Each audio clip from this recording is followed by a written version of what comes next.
فلا أقسم بمواقع النجوم وإنه لقسم لو تعلمون عظيم إنه لقرآن كريم في كتاب مكنون لا يمسه إلا المطهرون تنزيل من رب العالمين.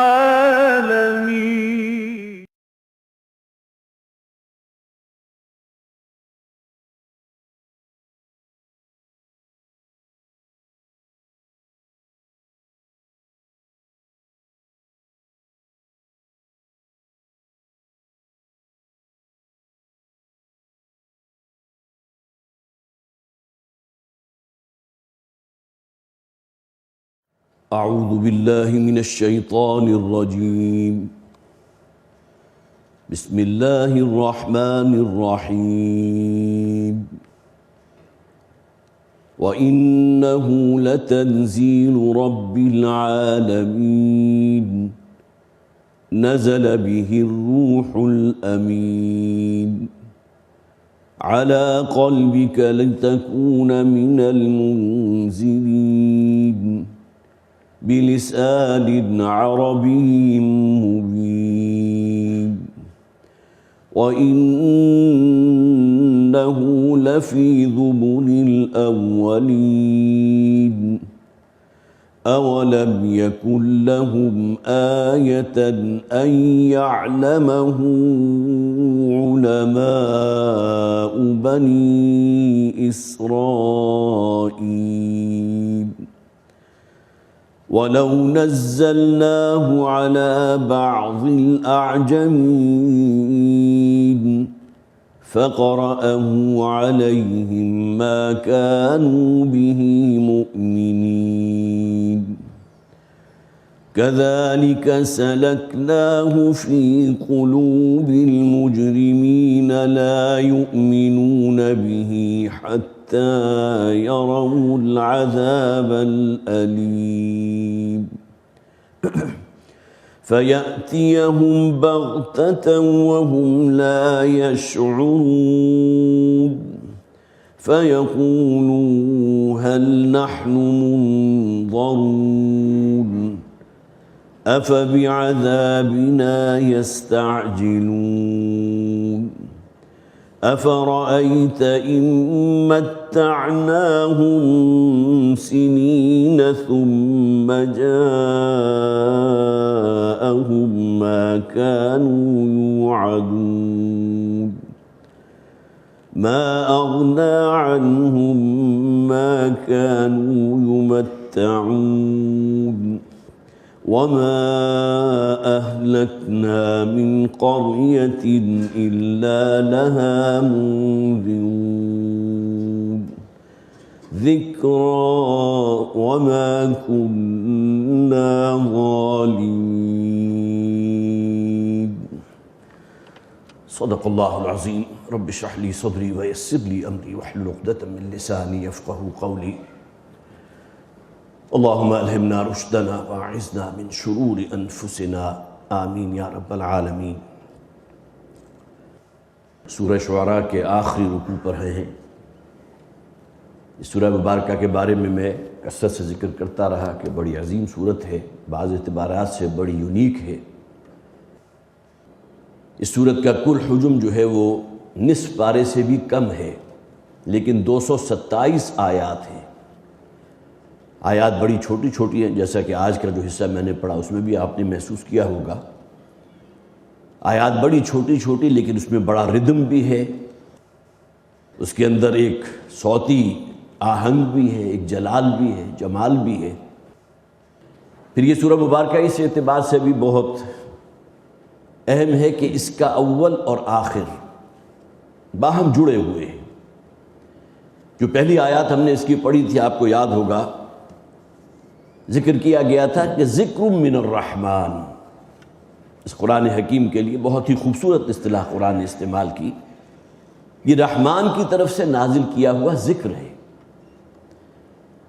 درمیان کے جو رکوع ہیں، رکوع نمبر 2 سے لے کر اور پھر رکوع نمبر 10 تک، اس میں تو مختلف انبیاء اور رسول کے حالات آئے بڑی اختصار کے ساتھ۔ اب جو آخری رکوع ہے تو اس میں بھی نبی اکرم صلی اللہ علیہ وسلم پر اسی قرآن حکیم کے نزول کا ذکر ہے۔ اِنَّهُ لَتَنزِيلُ رَبِّ الْعَالَمِينَ نَزَلَ بِهِ الرُّوحُ الْأَمِينُ، بہت جامع آیات ہیں۔ جو حصہ سورہ مبارکہ کا ہم پڑھ چکے ہیں، جیسا کہ میں نے عرض کیا، حضرت موسیٰ علیہ السلام کا ذکر دوسرے رکوع سے لے کر چوتھے رکوع تک 3 رکوع مسلسل، پھر 5واں رکوع حضرت ابراہیم علیہ السلام کے ذکر پر ہم نے پڑھا، 6واں رکوع حضرت نوح علیہ السلام کا ذکر تھا، بڑے اختصار کے ساتھ، حالانکہ قرآن حکیم میں بہت سے مقامات پر حضرت نوح علیہ السلام کا ذکر بڑی تفصیل سے ہے۔ پھر 7ویں رکوع میں حضرت ہود علیہ السلام کا ذکر، جو قوم عاد کی طرف بھیجے گئے۔ 8واں رکوع مشتمل تھا حضرت صالح علیہ السلام کے ذکر پر، جو قوم سمود کی طرف، جسے عاد ثانیہ کہتے ہیں۔ پھر 9واں رکوع حضرت لوط علیہ السلام جس قوم کی طرف بھیجے گئے تھے، جو بدترین قسم کی بے حیائی اس قوم میں موجود تھی، اور اس پر تو جیسا کہ میں نے عرض کیا کہ اللہ تعالیٰ کا جو غصہ ہے، جو غیظ و غضب ہے، اس پر جو اللہ کا عذاب نازل ہوا کہ ان بستیوں کو بلندی پر لے جا کر پٹخ دیا گیا۔ والمؤتفکات، جنہیں پٹخ دیا گیا ہو، تلپٹ کر دیا گیا ہو۔ تو 9واں رکوع حضرت لوط علیہ السلام کے ذکر پر، اور پھر 10واں رکوع حضرت شعیب علیہ السلام کے ذکر پر، جن میں جسے آپ کہہ سکتے ہیں کہ معاشی اعتبار سے ایک ناانصافی اور ظلم کی بات ہم نے پچھلی مرتبہ پڑھی تھی۔ اب یہ 10واں رکوع ہے جو نبی اکرم صلی اللہ علیہ وسلم، کہہ سکتے ہیں آپ یہ کہ یہ نبی اکرم صلی اللہ علیہ وسلم کے ذکر پر ہے، اگرچہ پورا قرآن حکیم ہی آپ کا ذکر ہے۔ جیسا کہ حضرت عائشہ صدیقہ رضی اللہ تعالی عنہ سے جب سوال کیا گیا تھا حضور صلی اللہ علیہ وسلم کے اخلاق عالیہ کے بارے میں، تو حضرت عائشہ نے فرمایا تھا کہ کیا تم قرآن کی تلاوت نہیں کرتے؟ تو جن صحابی نے سوال کیا تھا انہوں نے کہا، اقرار کیا، کیوں نہیں، ہم قرآن پڑھتے ہیں۔ تو حضرت عائشہ صدیقہ نے کیا فرمایا تھا؟ کان خلقہ القرآن۔ تم اگر سوال کرتے ہو حضور کے اخلاق عالیہ کے بارے میں تو جا کے قرآن پڑھ لو۔ قرآن گویا کہ حضور قرآن مجسم تھے۔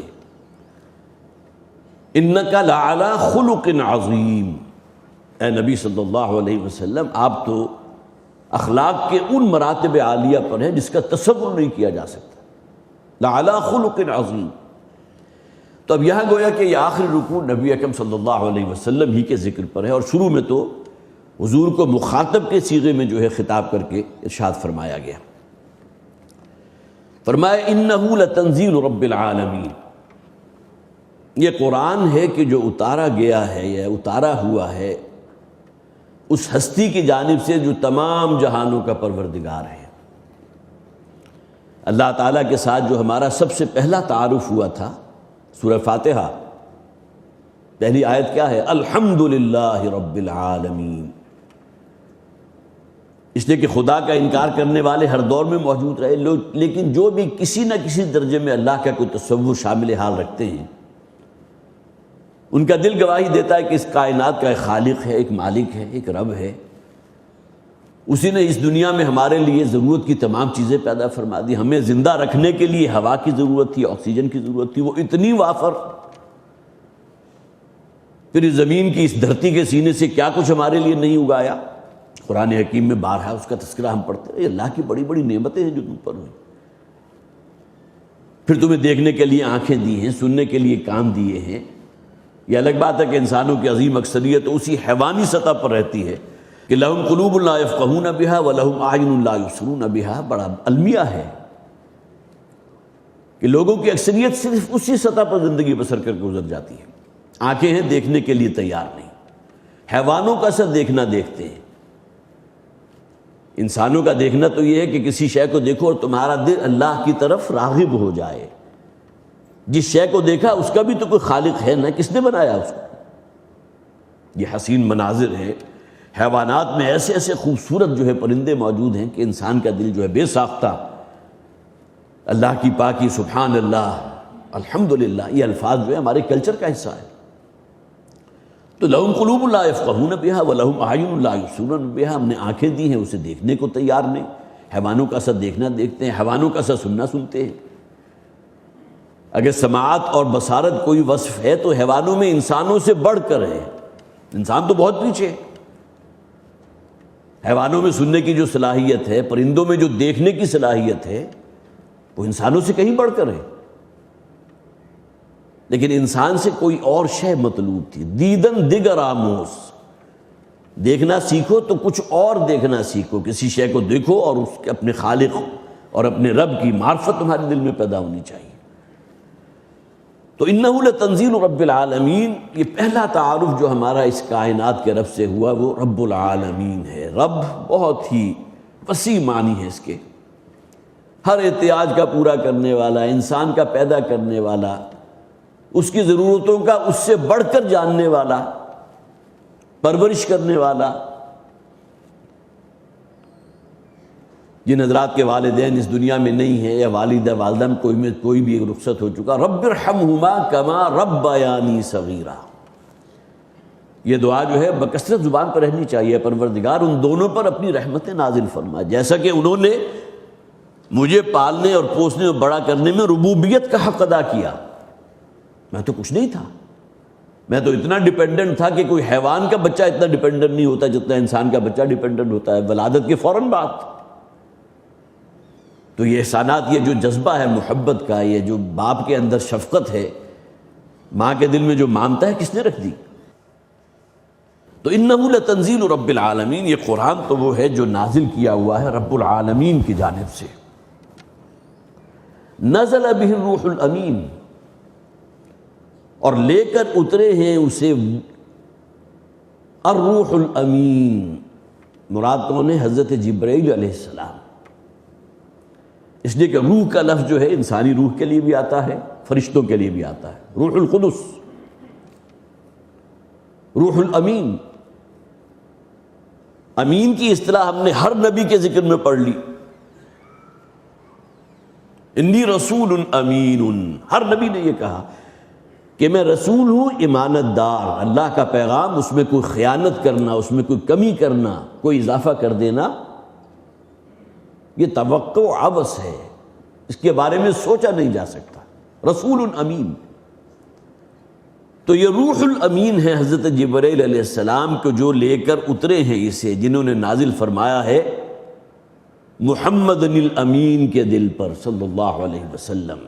نزل بہ الروح الامین علی قلبک لتکون من المنذرین، یہ کوئی ہوائے نفسانی جو ہے اس کا کوئی شاخسا نہیں ہے قرآن حکیم، نہ کسی شاعری کی جو ہے شعر گوئی ہے، نہ کسی کہانت کا معاملہ ہے، بلکہ یہ تو اللہ تعالیٰ کی طرف نازل کیا اللہ نے اپنے رسول کے قلب مبارک پر۔ یہاں ایک بڑا لطیف اشارہ اس جانب بھی موجود ہے کہ یہودی، ان کو بڑی قد تھی اور بہت ہی نفرت تھی حضرت جبرائیل علیہ السلام سے، اس لیے کہ سورہ بقرہ کے اندر وہ موجود ہے، قُلْ مَنْ كَانَ عَدُوًّا لِجِبْرِيلَ فَإِنَّهُ نَزَّلَهُ عَلَىٰ قَلْبِكَ۔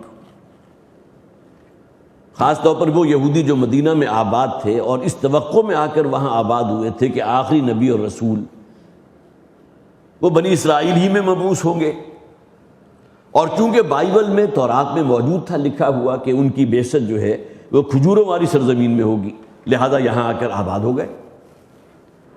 یہ اللہ کی حکمت ہے، یہ مضمون پہلے بھی بیان ہوتا رہا کہ اللہ تعالیٰ نے اس مقام کے لیے آخری نبوت اور رسالت کا یہ جو مرتبہ ہے اس کے لیے محمد رسول اللہ صلی اللہ علیہ وسلم کو منتخب فرما دیا، جو بنی اسرائیل میں سے نہیں تھے، جو بنی اسماعیل میں سے تھے۔ اب سب سے بڑھ کر دشمنی یہودیوں کے دل میں حضرت جبرائیل کے لیے پیدا ہوں گے، ان کے خلاف، کہ یہ سایہ کرت جو سارا کیا دھرا ہے یہ اصل میں جبرائیل کا ہے۔ انہوں نے کہیں اپنا اختیار استعمال کیا ہے، حالانکہ مختار مطلق تو اللہ کی ذات ہے نا، اپنے اس اختیار کو استعمال کرتے ہوئے یہ وحی لے کر بجائے یہ کہ بنی اسرائیل میں ہم میں سے کسی پر نازل ہوتے، یہ چلے گئے محمد رسول اللہ صلی اللہ علیہ وسلم کی طرف۔ یہ دشمنی تھی۔ سورہ بقرہ میں جو فرمایا گیا قل من کان عدو لجبریل، اے نبی کہہ دیجئے جو شخص بھی کوئی عداوت رکھتا ہے، دشمنی رکھتا ہے جبرائیل علیہ السلام سے، فإنہ نزلہ علی قلبک، اللہ کے حکم سے یہ قرآن جبرائیل نے علیہ السلام قلب محمدی صلی اللہ علیہ وسلم پر نازل فرمایا، علی قلبک، جیسا کہ یہاں فرمایا گیا۔ تو نزل بہ الروح الامین علی قلبک لتکون من المنذرین۔ انسان کی جو شخصیت ہے اس میں ایک بڑی پوٹنٹ شے اس کا نفس ہے، جس کے اندر حیوانی جبلتیں بھی ہیں، پھر حرص بھی ہے، طمع ہے، لالچ ہے، تو یہ ریاکاری ہے۔ جتنی بھی منفی چیزیں ہیں ان کی منسوب کر دیجئے انسانی نفس کی طرف، یہ نفس کی شرارتیں ہیں نا۔ اللہم انا نعوذ بک من شرور انفسنا، اس دعا کے الفاظ بڑے پیارے ہیں، پروردگار ہم تیری پناہ حاصل کرتے ہیں، تجھ سے پناہ چاہتے ہیں اپنے نفس کی شرارتوں سے۔ یہی وجہ ہے کہ 13واں پارہ جو ہے اس کا آغاز کس آیت سے ہوا؟ ما ابرئ نفسی ان النفس لامارۃ بالسوء، یہ نفس انسانی جو ہے یہ تو انسان کو برائی اور گناہ اور فسق و فجوری کی طرف کھینچتا ہے۔ تو معاذ اللہ ثم معاذ اللہ، قرآن حکیم حضور کے نفس پر نازل نہیں ہوا، علی قلبک، یہ آپ کے قلب مبارک پر نازل ہوا، آپ کے دل پر نازل ہوا۔ جس طرح ہمیں معلوم ہے کہ ایمان کا اصل محبت انسانی دل ہے، تقویٰ یہاں ہوتا ہے۔ وہ حدیث پہلے بھی آپ نے سنی، حضور نے فرمایا التقویٰ ہا ہونا، تقویٰ یہاں دل میں ہے، سینے کی طرف اشارہ کر کے 3 مرتبہ آپ نے ریپیٹ کیا التقویٰ ہا ہونا، التقویٰ ہا ہونا، التقویٰ ہا ہونا۔ تو تقویٰ ہو، ایمان ہو، اس کی فصل یا اس پر بہار آئے گی تو دل کی کھیتی اگر زرخیز ہوگی تو آئے گی نا۔ تو یہ وحی جو ہے محبت وحی ہے قلب محمدی صلی اللہ علیہ وسلم، نزل بہ الروح الامین علی قلبک، اے نبی صلی اللہ علیہ وسلم اس قرآن کو لے کر نازل ہوئے ہیں روح الامین، جو تمام فرشتوں کے سردار ہیں، انتہائی امانت دار ہیں۔ یہودیوں نے جو ایک دشمنی پال لی حضرت جبرائیل علیہ السلام سے، یہ کوئی اس کا شاخسانہ نہیں ہے کہ جبرائیل کو یہودیوں سے چونکہ دشمنی تھی لہذا وہ ان کی طرف جانے کی بجائے چلے گئے بنی اسماعیل کی طرف، لِتَكُونَ مِنَ الْمُنذِرِينَ، تاکہ اے نبی صلی اللہ علیہ وسلم آپ ہو جائیں انذار کرنے والوں میں سے۔ انذار اور تبشیر، قرآن حکیم میں یہ اصطلاحات بارہا آئی۔ منذر، مبشر، انذار سے منذر بن گیا، خبردار کرنے والا، متنبہ کر دینے والا، تنبیہ کر دینے والا، اور بشارت سے مبشر بن گیا، بشارت دینے والا، خوشخبری دینے والا۔ تو لِتَكُونَ مِنَ الْمُنذِرِينَ، لیکن یہ اس بات کو نوٹ کیجئے کہ ہر نبی اور رسول پہلے منذر ہوتا ہے۔ والد محترم رحمۃ اللہ علیہ کے بارے میں اکثر و بیشتر لوگوں کی یہ رائے تھی، جب کسی اور شخص کے یا کسی اور عالم کے خطبات یا وعظ سے مستفید ہوتے تھے تو اس میں بڑی خوشخبریاں ہوتی تھی، جنت کی نعمتیں، جنت کی باغ و بہار، وہاں کی راحتیں، لیکن جہنم کا ذکر یا یہ کہ انذار والی بات، خبردار کرنا، ڈرانا جہنم سے۔ لہذا لوگ عام طور پر کہا کرتے تھے کہ ڈاکٹر صاحب کے درس میں جب شریک ہوتے تو سوائے ڈر اور خوف کے وہی بات جو انذار والی بات ہے۔ نبی اکرم صلی اللہ علیہ وسلم نے بھی شروع ہی میں کوئی خوشخبریاں تو نہیں دی تھی۔ آغاز کے دور میں جو آپ کے خطبات ہیں، جو تاریخ کا حصہ ہیں، تو اس میں آپ نے انذار والا فریضہ انجام دیا تھا، خبردار کر دینا۔ نیند کے ماتے جو مدہوش ہو چکے ہیں اس دنیا کی جو رنگینیاں ہیں، یہاں کی جو بھی رعنائیاں ہیں، یہاں کی زیب و زینت، اس کے اسیر ہو چکے، انہیں جھنجھوڑ کر خبردار کرنا، یہ ہے انذار۔ لہذا حضور کے اولین دور کے خطبات میں وہ الفاظ بھی موجود ہیں، ان الرائد لا یکذب اہلا، لوگوں کسی قافلے کے آگے آگے چلنے والا رہنما کبھی اپنے قافلے والوں کو دھوکہ نہیں دیتا۔ واللہ، خدا کی قسم، لو کذبت الناس جميعا ما کذبتکم، اگر میں تمام انسانوں کو بفرض محال دھوکہ دینا چاہتا تو تب بھی کم سے کم تمہیں دھوکہ نہ دیتا، اور اگر تمام بنی نوع انسان کے ساتھ کوئی میں جھوٹ بولنا چاہتا تب بھی یہ معاملہ تمہارے ساتھ تو نہ کرتا۔ واللہ لتموتن کما تنامون، خدا کی قسم تم لازماً مر جاؤ گے۔ موت کی خبر دینا کوئی خوشخبری تو نہیں ہے نا، انذار ہے، خبردار کر دینا، جو یہاں فرمایا گیا لتکون من المنذرین، واللہ لتموتن کما تنامون ثم لتبعثن کما تستيقظون، خدا کی قسم تم لازماً مر جاؤ گے جیسا روزانہ رات کو بستروں پر سو جاتے ہو۔ یہ ہر روز کی 24 گھنٹے کی یا 12 گھنٹے بعد کا ایک پیریڈ ہے کہ جب کہ آپ غافل ہو گئے، انٹا غفیل۔ اسی طرح انسان کی پوری عمر ہے، اس کی بھی ایک شب آئے گی نا، وہ 60 برس بعد آتی ہے، 70 برس بعد آتی ہے، 80 برس بعد آتی ہے، وہ بھی رات ہے، اس زندگی کی رات۔ واللہ لتموتن کما تنامون، تم لازماً مر جاؤ گے، تمہاری زندگی کی بھی ایک رات ہے جو شروع ہونے والی ہے، جیسا کہ روزانہ تم رات کو سو جاتے ہو۔ ثم لتبعثن کما تستيقظون، پھر لازماً تمہیں بیدار کر دیا جائے گا، تمہیں دوبارہ زندہ کر دیا جائے گا جیسا کہ روزانہ اپنے بستروں سے بیدار ہو جاتے ہو۔ یہ تو ہمارا معمول بن چکا نا، تو لہٰذا میں اپنی تسبیح روز و شب کا شمار کرتا ہوں، دانہ دانہ، ایک سیاہ دانہ، ایک سفید دانہ، سیاہ دانہ رات ہے، سفید دانہ دن ہے، ایک ایک دانہ جو ایک کے بعد گرتا چلا جا رہا ہے۔ کتنے دانے ہیں اس کے بارے میں کسی کو علم نہیں۔ اب وہ آخری دانہ سفید حسب حصے میں آئے گا یا رات حصے میں آئے گا، اس کی بھی کوئی گارنٹی نہیں۔ لیکن یہ ایک جو ہے بہت تیزی کے ساتھ گزرتا ہوا پروسیس ہے جو چل رہا ہے، والعصر، بڑی تیزی سے گزرتا ہوا زمانہ گواہ ہے کہ تمام انسان تباہی اور ہلاکت سے دوچار ہونے والے ہیں۔ تو یہ انذار کا فریضہ وہ ہے کہ جو نبی اکرم صلی اللہ علیہ وسلم کے اولین دور کے خطبات میں ملتا ہے، لہٰذا یہاں جو فرمایا گیا ہے نزل به الروح الامین علی قلبک لتکون من المنذرین، اس قرآن کو نازل ہوئے ہیں لے کر روح امین حضرت جبرائیل علیہ السلام اے نبی آپ کے قلب مبارک پر، تاکہ آپ ڈر سنانے والوں میں بن جائیں، خبردار کرنے والوں میں بن جائیں، بلسان عربی مبین۔ اور یہ قرآن نازل ہوا اس زبان میں جو بہت ہی فصیح و بلیغ زبان ہے، عربی۔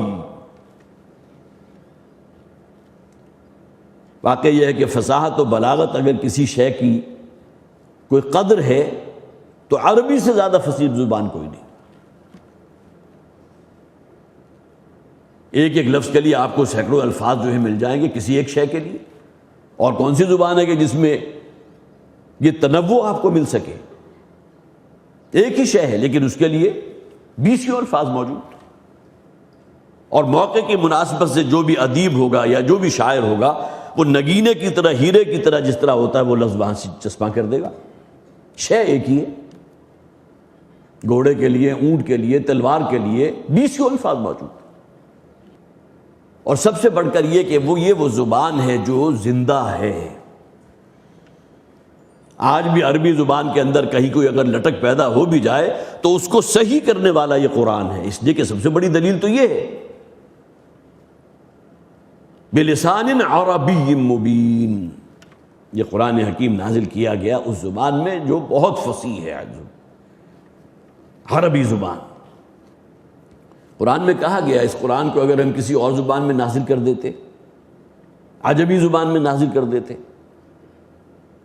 تو یہ مکہ والے اعتراض کرتے کہ عجیب معاملہ ہے کہ بھئی ہم یہاں رہنے والے تو جو ہے وہ عربی زبان ہماری مادری زبان ہے، ہم تو اس کو سمجھتے ہیں، اور محمد صلی اللہ علیہ وسلم وہ کلام پیش کر رہے ہیں جو کسی اور زبان میں ہے، عجمی زبان میں ہے۔ سورہ حامیم سجدہ میں یہ خاص طور پر میں نے وہ آیات نوٹ بھی کی تھی،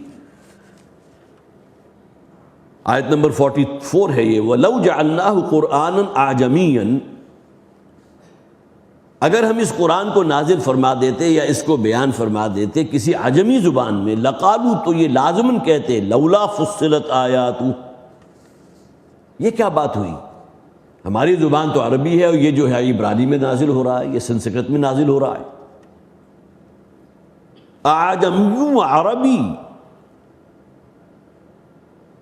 کہ وہ زبان جو ہمارے لیے عجمی ہے، جس کی پہچان یا جس کو پہچاننا ہے، جس کو سمجھنا ہمارے بس کی بات نہیں، یہ قرآن کے بارے میں اعتراض کرتے.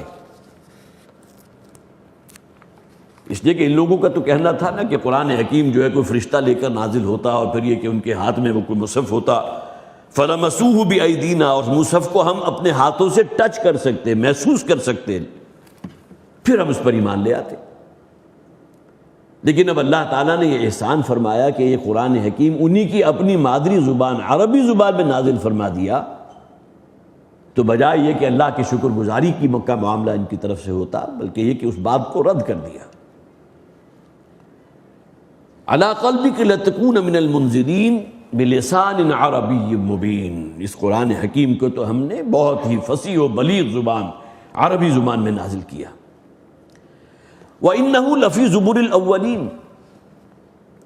اور قرآن تو وہ شے ہے کہ جو پہلے صحیفوں میں بھی موجود تھا. اب دیکھیں یہ بہت باریک بات ہے کہ اس قرآن کی تعلیمات وہ ہیں جو ہر صحیفہ آسمانی کا جز رہی ہے. توحید، آخرت، رسالت، اس دنیا کی بے ثباتی، یہاں کی رنگینیاں، منکرات سے بچنا، یہ تعلیمات ہر نبی اور رسول کی رہی. تو گویا کہ اللہ تعالیٰ نے اپنے صحیفے کو کسی زبان میں بھی نازل فرمایا ہو. تورات عبرانی زبان میں نازل کی گئی، اس لیے کہ وہاں جن لوگوں پر نازل کی گئی، حضرت موسیٰ علیہ السلام کی جو قوم تھی ان کی زبان عبرانی تھی، لہذا وہ اسی زبان کے اندر نازل کی گئی. وہ الواح کی شکل میں حضرت موسیٰ علیہ السلام کوہ طور سے جو تختیاں لے کر آئے تھے اس پر کندہ ایمبوسڈ موجود تھی تورات کے احکامات. یہ نہیں کہ کل تورات وہی تھی، بلکہ تورات کی تعلیمات کا خلاصہ جو ہے 10 کمانڈمنٹس، احکام 10، ان تختیوں کے اندر جو لوہے کی جو اس کی سلیٹیں تھی پتھر کی بنی ہوئی، اس کے اوپر کندہ کیے ہوئے الفاظ موجود تھے. تو یہودیوں نے تو یہ اعتراض بھی کیا تھا حضور پر صلی اللہ علیہ وسلم، یہ ہمیں کہہ دیتے ہیں کہ میرے اوپر وحی نازل ہوئی ہے، نہ ہم نے سے کسی نے فرشتے کو دیکھا، موسیٰ کی طرف کچھ الواح کیوں نہیں پیش کرتے؟ وہ بھی تو آئے تھے نا آخر کوہ طور سے، اور وہ الواح جو تھی بنی اسرائیل کے لوگوں کو انہیں محسوس بھی کیا، دیکھا اپنی نگاہوں سے. ظاہر ایسا تو نہیں تھا کہ کہیں پہاڑ کی چوٹی پر کوئی فیکٹری لگی ہو اور وہاں جو ہے پتھر کی سلیں کاٹ کر اس کے اوپر کئی شے جو ہے کندہ کر دی گئی ہو. اتنے بیوقوف تو وہ بھی نہیں تھے. لہذا حضور پر اعتراض ان کا یہ موجود رہا کہ حضرت موسیٰ علیہ السلام کو جس طرح الواح اور تختیاں دی گئی تھیں، یہی معاملہ محمد صلی اللہ علیہ وسلم کو بھی کرنا چاہیے تھا. اگر وہ الواح ہو جاتی تو ہم ایمان لے آتے. وہ تو اصل میں ایمان نہ لانا اصل معاملہ تھا، اس کے لیے 100 قسم کے جو ہے بہانے تراشنا، عذر لنگ جسے کہتے ہیں. وَإِنَّهُ لَفِي زُبُرِ الْأَوَّلِينَ، اور یہ قرآن تو وہ ہے جو پہلے صحیفوں میں بھی لکھا ہوا موجود تھا. اس کا ایک عام جو مفہوم ہے وہ تو یہی ہے کہ تعلیمات وہی ہیں جو حضرت آدم سے لے کر محمد رسول اللہ صلی اللہ علیہ وسلم تک، توحید، معاد، رسالت، آخرت، امر بالمعروف نہی عن المنکر، یہ تعلیمات ہر دور میں موجود رہی. ہر صحیفہ آسمانی میں، خواہ زبور ہو، خواہ انجیل ہو، خواہ تورات ہو، ان کتابوں کا ذکر تو قرآن حکیم میں بھی ہے نا. لفی زبر الاولین، زبور صحیفے کو کہتے ہیں، زبر اسی سے زبور بن گیا وہ صحیفہ جو حضرت داؤد علیہ السلام پر اللہ تعالیٰ نے نازل فرمایا تھا. یہاں ایک دلیل جو ہے بعض مفسرین نے اس کی طرف اشارہ بھی کیا ہے کہ کچھ لوگوں نے یہاں سے ایک دلیل نکالنے کی کوشش کی کہ قرآن حکیم کو بجائے عربی کے، جس طرح پہلے زبان قرآن خود کہتا ہے نا کہ پہلے صحیفوں میں بھی یہی باتیں تھیں، تو قرآن حکیم کو گویا کہ اردو زبان میں بھی پڑھا جا سکتا ہے، ترجمہ نہیں، بلکہ کوئی شخص جو ہے صرف ترجمہ جو ہے پڑھتا رہے اور مصحف کا جو اصل متن ہے اس سے صرف نظر کر لے اور وہ سمجھے کہ مجھے ثواب مل رہا ہے. قطعاً نہیں. اس لیے کہ کتاب اللہ وہ ہے جو اس عربی متن میں ہے، بلسان عربی مبین. لہذا قرآن کو اردو میں پڑھنا یا قرآن کو انگریزی میں پڑھنا یا قرآن کو فرینچ میں پڑھنا یا چائنیز میں پڑھنا، یہ قرآن کا پڑھنا نہیں ہے، یہ ترجمہ پڑھ رہے ہیں. اسی طرح ترجمے کے ساتھ آپ اس کے حواشی شامل کر لیجئے، اس کی تفاسیر کو شامل کر لیجئے. قرآن نہیں ہے. قرآن کی تلاوت صرف وہی ہوگی جو اسی عربی متن کے ساتھ پڑھا جائے گا، تھا کہیں کا رہنے والا، کوئی زبان بولنے والا ہو اور قرآن کا ٹرانسلیشن اپنی زبان میں پڑھ رہا تو وہ قرآن نہیں پڑھ رہا، قرآن کا ترجمہ پڑھ رہا ہے۔ ہم یہ نہیں کہہ سکتے کہ وہ قرآن پڑھ رہا ہے۔ اور اسے کہ جسے عام طور پر کہتے ہیں خشت اول چون عہد میں مار کج، اس غلط بنیاد کے اوپر ایک بنیاد اور بھی رکھ دی گئی۔ پہلی بنیاد تو یہ ہے نا کہ قرآن کو اردو زبان میں بھی پڑھا جا سکتا ہے، پنجابی میں پڑھا جا سکتا ہے، سرائکی میں پڑھ لیجیے، مثلاً صرف پاکستان کی اگر میں بات کروں۔ لہذا دوسری غلط اینٹ جو اس کے اوپر رکھی گئی، اور پھر یہ کہ کچھ لوگ ایسے موجود رہے کہ جو نماز میں جو پڑھتے تھے تو الحمدللہ رب العالمین اور الرحمن الرحیم کی بجائے اردو یا پنجابی میں جو ہے الفاظ اپنی زبان سے نکالنے لگ گئے۔ اور یہ بات تو آن ریکارڈ ہے، یہ مسجد دارالسلام میں جہاں والد محترم تقریباً 25 برس جو ہے وہ خطبہ جمعہ کی ذمہ داری نبھاتے رہے ہیں، ایک شخصیت کا نام آپ نے سنا بھی ہوگا، مسعود کھدر پوش۔ بہرحال دین کے ساتھ بھی ان کا جو کچھ بھی تعلق تھا وہ اپنی جگہ رکھیے، تو انہوں نے تو باقاعدہ یہاں ایک جو ہے نماز پڑھائی تھی پنجابی زبان میں، اور اس کے بعد پھر علماء ان کے خلاف اٹھ کھڑے ہوئے اور بڑا فتویٰ لگا کہ یہ کیا گمراہی کی بنیاد رکھ رہا ہے یہ شخص کہ نماز کو بجائے سورہ فاتحہ جو ہے عربی زبان میں پڑھنے کے پنجابی زبان میں پڑھنی شروع کر دی۔ تو یہ وہی بات ہے، خشت اول چون عہد میں مارکد، اگر بنیاد اگر کج ہو گئی تو اس کے اوپر جو آپ تعمیر کریں گے وہ یقیناً کج ہوگی۔ اس ردے پر جو دوسری اینٹ رکھی گئی وہ اس سے زیادہ بدترین، کہ نماز پڑھو اپنی اپنی زبان میں پڑھو۔ فرینچ میں کوئی نماز پڑھتا ہے وہ پڑھے، اسے کیا ضرورت ہے قرآن یاد کرنے کی یا عربی متن یاد کرنے کی، عربی متن سیکھنے کی؟ جبکہ قرآن تو کہتا ہے اس عربی متن پر غور و فکر کرو، اس کو سیکھو۔ سیکھنے کے اعتبار سے دنیا کی سہل ترین آسان ترین کتاب قرآن حکیم، وَلَقَدْ يَسَّرْنَا الْقُرْآنَ لِلذِّكْرِ فَهَلْ مِن مُدَّكِرٍ، ایک ہی مختصر سی صورت ہے، 4 مرتبہ یہ آیت ریپیٹ ہوئی سورہ قمر میں۔ ہم نے اس قرآن کو تذکیر کے لیے، یاد دہانی کے لیے بہت سہل اور آسان بنا دیا، اور آگے پھر مسلمانوں کو ایک جو ہے تماچا بھی نصیحت کیا گیا کہ جو ہے تم میں سے کوئی جو اس کو سمجھنے کو تیار ہو، فَهَلْ مِن مُدَّكِرٍ، ہے کوئی تم میں سے؟ اسی طرح قرآن پر غور و فکر کرنا، وہ عربی متن ہی ہے نا جس کی گہرائی میں آپ غور و زنی کریں گے۔ افلا یتدبرون القرآن ام علی قلوب اقفالها، یہ قرآن پر غور و فکر کیوں نہیں کرتے؟ کیا ان کے دلوں کے اوپر کوئی لاک لگا دیا گیا ہے، قفل پڑ چکے ہیں؟ وَإِنَّهُ لَفِي زُبُرِ الْأَوَّلِينَ، یہ قرآن وہ ہے جو پہلے صحیفوں کے اندر بھی، جیسا کہ میں نے عرض کیا، وہ تعلیمات ہر نبی اور رسول کی وہی تعلیمات تھی جو قرآن حکیم میں چلی آ رہی ہیں۔ یہ سلسلۃ الذہب ہے، اصل میں سونے کی ایک زنجیر جس طرح ایک دوسرے سے پیوست ہوتی ہے، اس طرح انبیاء اور رسل یہ بھی ایک دوسرے کے ساتھ ملحق ہے، اور یہ تعلیمات بھی وہی کی وہی ہیں۔ شریعت کے اندر معمولی رد و بدل ہوتا رہا، احکامات جو ہیں وقتاً فوقتاً تبدیل ہوتے رہے۔ اولم یکن لہم آیۃ ان یعلمہ علماء بنی اسرائیل، کیا یہ بات ان کے لیے کوئی انوکھی نہیں ہے، کوئی نشانی نہیں ہے کہ اس قرآن حکیم کے بارے میں تو علم ہے جو علماء بنی اسرائیل کو بھی، وہ بھی جانتے ہیں اسے؟ جیسا کہ نبی اکرم صلی اللہ علیہ وسلم کی ذات اقدس کے بارے میں قرآن میں کہا گیا نا، یعرفونہ کما یعرفون ابناءہم، یہ یہودی تو حضور کو اس طرح پہچانتے ہیں جیسے کوئی شخص اپنے بیٹے کو پہچانتا ہے۔ یہ ہے محمد رسول اللہ صلی اللہ علیہ وسلم کی شخصیت، اور یہی معاملہ قرآن حکیم کا بھی ہے کہ جو تورات کا صحیح علم رکھنے والے انہیں معلوم ہے کہ قرآن حکیم کی تعلیمات اور تورات کی تعلیمات میں سر منہ کوئی فرق نہیں۔ ہاں اس کے اندر بڑی تبدیلیاں ہو گئیں، تورات میں تحریفیں ہو گئیں، تنسیخ ہو گئی، سیاق و سباق سے بالکل الگ کر کے نیا حکم جو ہے علماء نے جو ہے وہ وضع کر لیا۔ یہ تمام جو ہے ظلم ہوا تورات کے ساتھ، لیکن قرآن حکیم کے ساتھ تو ممکن نہیں ہے۔ انا نحن نزلنا الذکر وانا لہ لحافظون، اس قرآن کے ذکر کے نازل کرنے والے ہم ہیں، اور اس کی حفاظت بھی ہمارے ذمے ہے۔ پہلی کتابوں کی حفاظت کا ذمہ اللہ نے نہیں لیا، اس لیے کہ ابھی آخری کتاب نازل ہونے والی تھی جو بالکل محفوظ ہو، فی لوح محفوظ۔ تو کیا یہ بات ان کے لیے کوئی بہت بڑی علامت یا ان کو سوچنے پر مجبور نہیں کرتی کہ اس قرآن، علماء بنی اسرائیل جو ہے وہ بھی قرآن کو جانتے ہیں، یا وہ رسول صلی اللہ علیہ وسلم کو خوب پہچانتے ہیں جیسا کہ کوئی شخص اپنے بیٹے کو پہچانتا ہے۔ حضور کی آمد کی پیشن گوئیاں موجود تھی تورات میں۔ فتح مکہ کا جو ایونٹ ہے، 10,000 قدوسیوں کی جماعت لے کر وہ آخری آنے والا جو آئے گا محمد صلی اللہ علیہ وسلم، وہ تو نہیں مانتے تھے حضور کو، لیکن الفاظ تو نہیں کھرے سکتے نا۔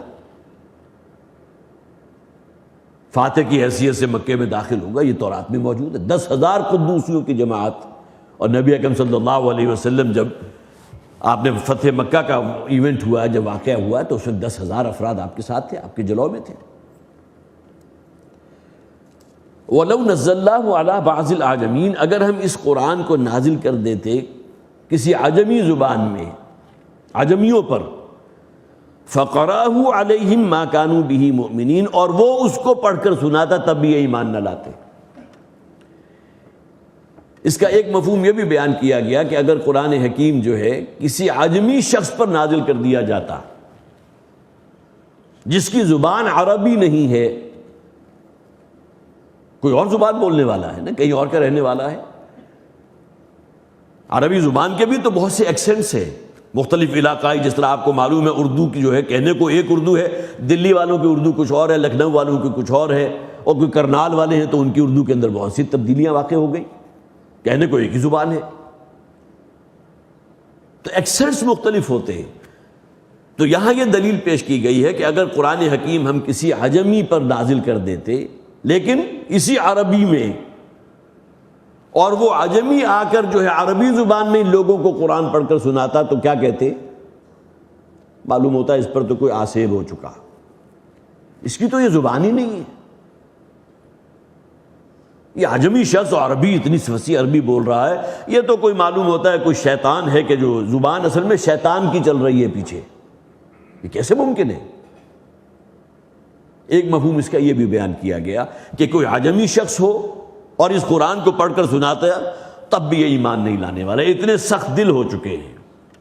حالانکہ اس سے بڑی عاجز کر دینے والی جسے معجزہ کہتے ہیں اور کون سی شے ہوگی کہ کوئی عجمی شخص، فرض کیجئے کہ کوئی چائنا کا رہنے والا کوئی شخص ہے، اور یہ نہیں ہے کہ اس نے کوئی بہت دن رات ایک کر کے عربی سیکھی ہے اور اس کے بعد قرآن حکیم کی جو ہے اس نے تلاوت کرنا سیکھ لی اور بہترین مخارج کے ساتھ وہ پڑھ رہا ہے۔ اب تو بہرحال آپ نے دیکھا ہوگا کہ جب قرات کے مقابلے ہوتے ہیں تو کہیں کے رہنے والے ملیشیا کے اور چائنا کے وہ بہرحال قرآن کا علم حاصل کرتے ہیں، عربی سیکھتے ہیں، پھر قرآن کی تجوید کا پورا علم کہ کوئی ان کا مقابلہ نہیں کر سکتا۔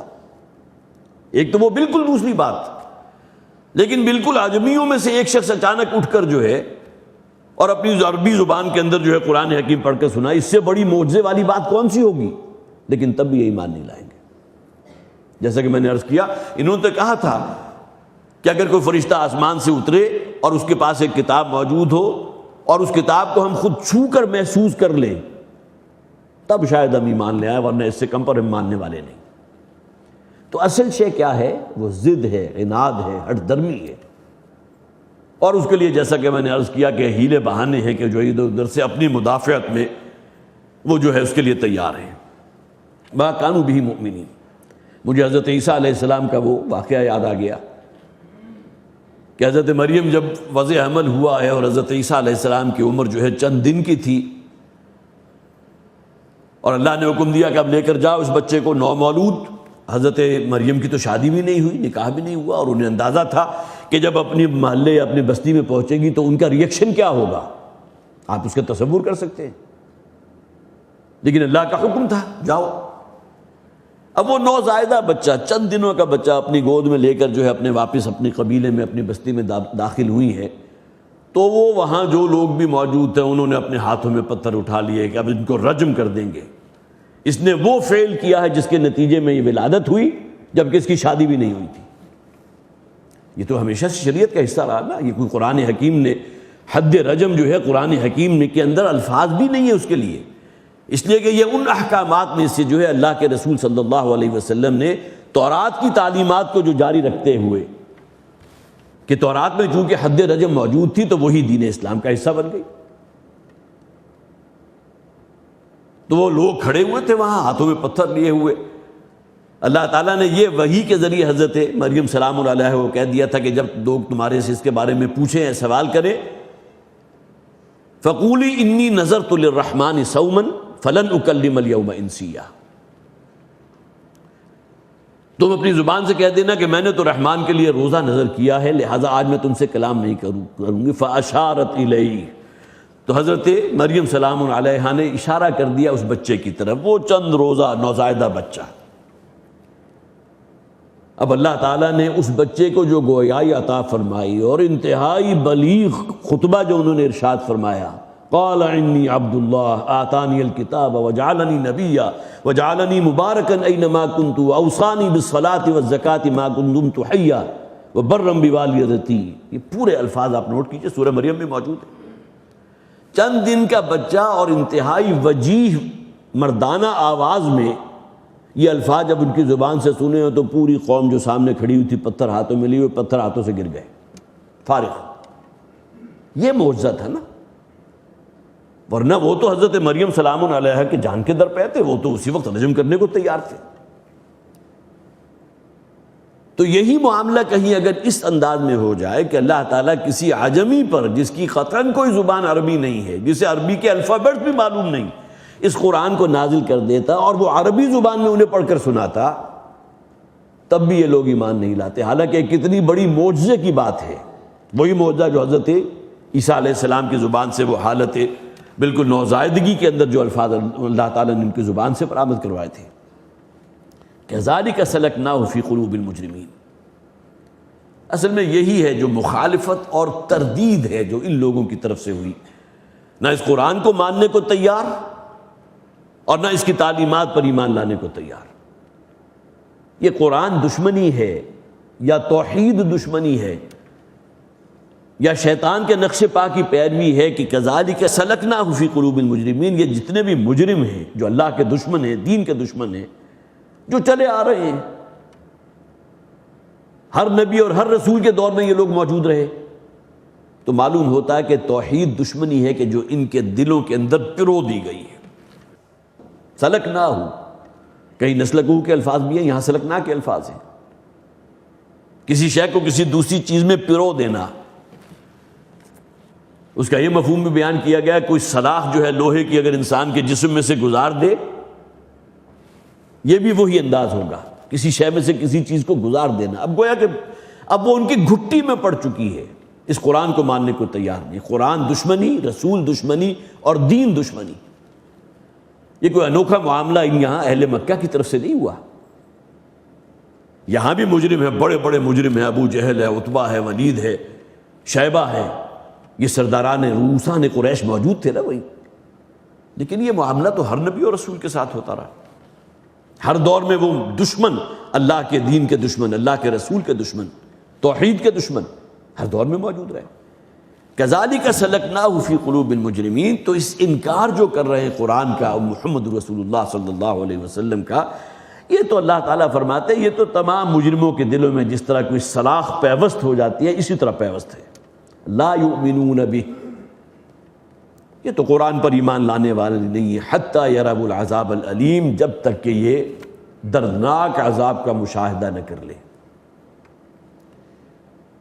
یہ آخری رکوع سے پہلے مسلسل جو ہم نے پڑھے ہیں 10 رکوع، اس میں آپ نے دیکھا کہ کتنے نبیوں رسولوں کا ذکر. حضرت موسیٰ کے ذکر سے جو آغاز ہوا تھا، پھر حضرت ابراہیم علیہ السلام، پھر حضرت نوح علیہ السلام، پھر حضرت ہود، پھر حضرت صالح، پھر حضرت لوط، حضرت شعیب. 10واں اور آخری رکوع جو ہم نے اس سے پہلے پڑھا حضرت شعیب کے ذکر پر تھا. تو ان تمام ادوار میں جو دشمن تھے اللہ کے اور دین کے دشمن، یہ دشمنی ان کے دلوں میں جس طرح کوئی سیخ پیوست ہو جاتی ہے اس طرح پیوست ہے. ایک سیخ کے اندر بہت سی بوٹیاں آپ جو ہیں ایک دوسرے میں پیوست کر دیتے ہیں نا. اور وہ لوگ بھی اس وقت تک ایمان نہیں لائے تھے. یہ الگ بات ہے کہ ایگزمپشن ملی تھی تو صرف ایک قوم کو ملی تھی، حضرت یونس علیہ السلام کی قوم کو، کہ اللہ تعالیٰ کی طرف سے وہ عذاب کا جو پروانہ ہے، جو آرڈیننس ہے، یہ جو وہ آرڈر ہے، اس کو سگنیچر کر دیا گیا. میں اپنی زبان استعمال کر رہا ہوں، اللہ کی طرف سے حکم ہو گیا کہ اس بستی کے رہنے والوں کو تباہ و برباد کر دیا جائے، اور عذاب کے آثار شروع ہو چکے تھے، پوری قوم نے گڑ گڑا کر اللہ کے حضور توبہ کی، عاجزی اختیار کی، اپنے گناہوں پر پچھتاوا، اللہ تعالیٰ نے اس عذاب کو وڈرا کر لیا۔ صرف ایک ایکسیپشن، باقی تو ہر قوم کا معاملہ یہ رہا کہ جیسے انہوں نے عذاب کا دیکھا اور معلوم ہوا کہ یہ کوئی عام آندھی نہیں ہے، یہ کوئی عام بارش نہیں ہے۔ حضرت نوح علیہ السلام کی قوم جو غرق کی گئی تھی، ففتحنا ابواب السماء، آسمان کے دروازے جس طرح کوئی بہت بڑا اوور ہیڈ ٹینک ہو اور اس میں شگاف ڈال دیے جائیں تو جس طرح پانی برسے گا، اور زمین میں شگاف پڑ گئے، زمین میں رخنے پیدا ہو گئے اور پانی وہاں سے ابل کھڑا ہوا، تو یہ کوئی عام شے تو نہیں ہے۔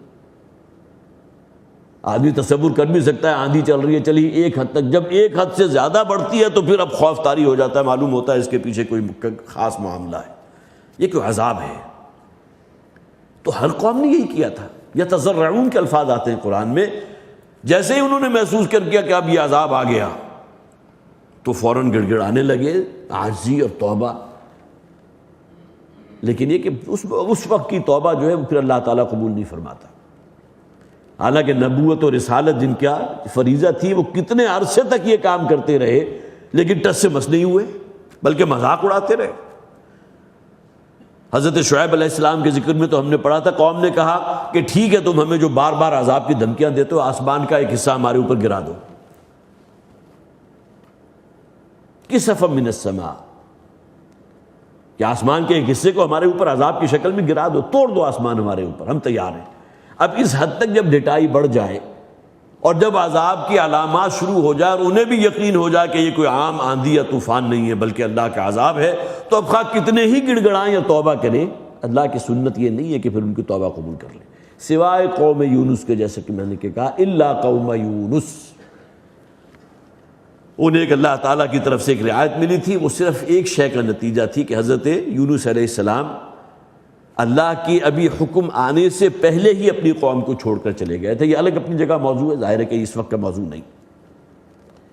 تو لا یؤمنون بہ حتی یروا العذاب العلیم، یہ تو اس پر ہرگز ایمان نہیں لائیں گے، ہرگز ماننے کو تیار نہیں ہوں گے جب تک کہ اپنی آنکھوں سے عذاب نہ دیکھ لیں، وہ دردناک عذاب، تباہ کن بربادی، فیأتیہم بغتۃ وہم لا یشعرون، اور پھر وہ عذاب ان کے اوپر آئے گا تو اچانک ہی آئے گا۔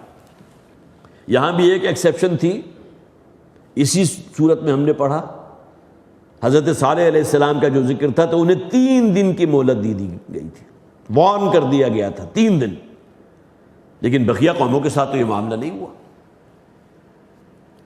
جو ہم عام طور پر کہتے ہیں نا تحمل اور برداشت کی کوئی حد ہوتی ہے، اللہ تعالیٰ انتہائی حلیم ہے۔ حلم اگر کوئی صفت ہے تو وہ ختم ہوتی ہے اللہ کی ذات پر، لیکن یہ کہ اپنی دین اور اپنی توحید اور اپنے نبی اور رسول کا یہ استہزاء، یہ مذاق، اور اس حد تک انسان کی دریدہ دہنی کہ وہ عذاب ہمارے اوپر توڑ دو، ہم اس کو برداشت کرنے کو تیار ہیں۔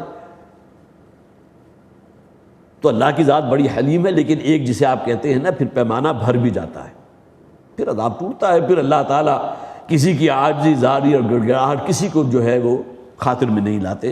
لہذا یہاں فرمایا گیا فَتَأْتِيَهُمْ بَغْتَةً وَهُمْ لَا يَشْعُرُونَ، اور وہ پھر عذاب ان پر اچانک جو ہے ڈھا دیا گیا اور انہیں اس کا شعور بھی نہیں تھا۔